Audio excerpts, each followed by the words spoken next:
आज हम बात करेंगे एल्बो जॉइंट के बारे में। एल्बो जॉइंट में दो बहुत ही कॉमन प्रॉब्लम है, एक टेनिस एल्बो, दूसरा गोल्फर एल्बो। बेसिकली जब एल्बो के बाहरी हिस्से में दर्द होता है तो उसको हम टेनिस एल्बो बोलते हैं और एल्बो के अंदर के हिस्से में दर्द को हम गोल्फर एल्बो बोलते हैं।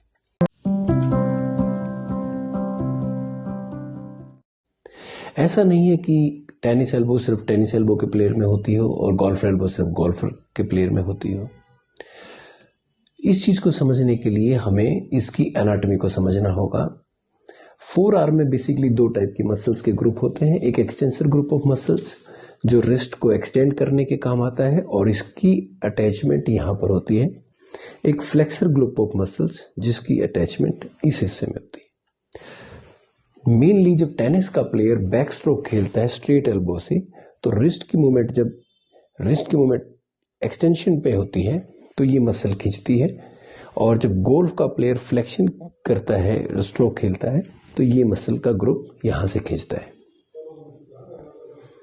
जिसके कारण जब बार बार ये स्ट्रोक खेले जाते हैं तो ये रिपीटेटिव स्मॉल ट्रॉमास के कारण, इंजरी होने के कारण पेन रहना शुरू हो जाता है। शुरू में जब टेनिस के प्लेयर्स में इंजरी देखी गई तो इसका नाम टेनिस एल्बो रख दिया गया। ये गोल्फ के प्लेयर में ज्यादा इंजरी देखी गई तो इसका गोल्फर एल्बो रख दिया गया।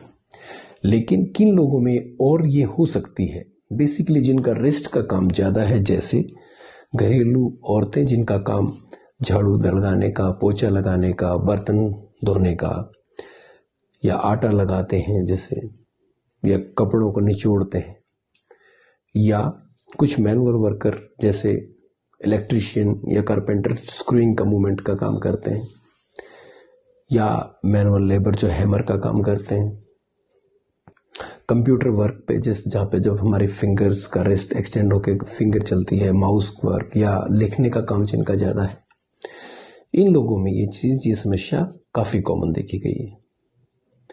इसका डायग्नोसिस बेसिकली क्लिनिकल डायग्नोसिस रहता है। पेशेंट जब भी आता है डॉक्टर कुछ हिस्ट्री लेते हैं, कुछ एग्जामिनेशन में कुछ टेस्ट करते हैं, क्लिनिकल टेस्ट, जिससे पता चलता है कि ये टेनिस एल्बो है या गोल्फर एल्बो है।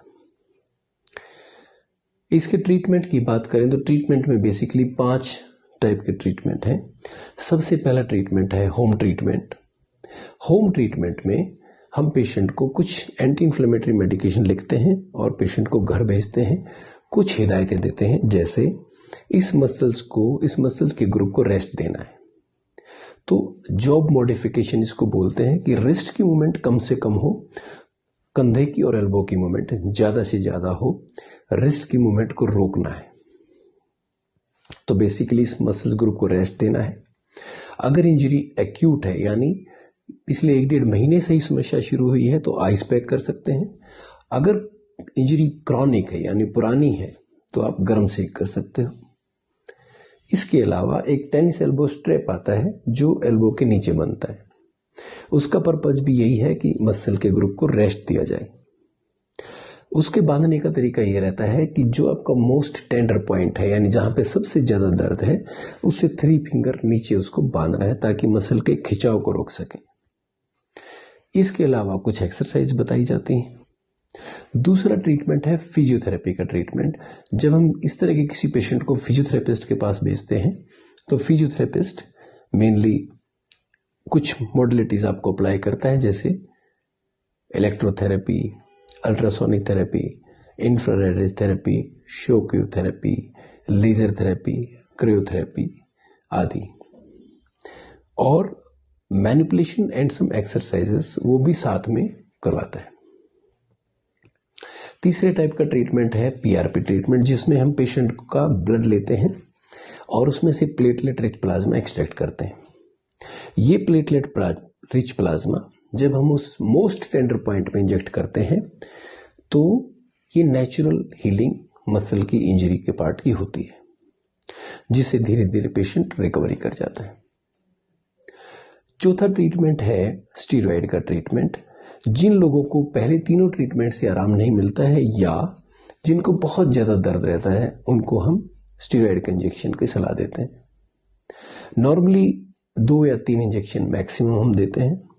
जिन लोगों को 2 या 3 इंजेक्शन से ज़्यादा इंजेक्शन की ज़रूरत पड़ती है या जिनको 2 या 3 इंजेक्शन लगाने के बाद भी फुल रिकवरी नहीं मिलती है, उनको सर्जरी की सलाह दी जाती है।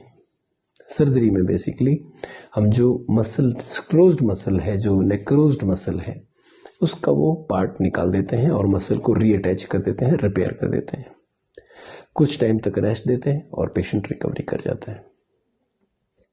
तो इलाज सिंपल है। अगर आपके भी एल्बो में बाहर के हिस्से में या अंदर के हिस्से में दर्द है तो आप हमारे से कंसल्ट कर सकते हैं।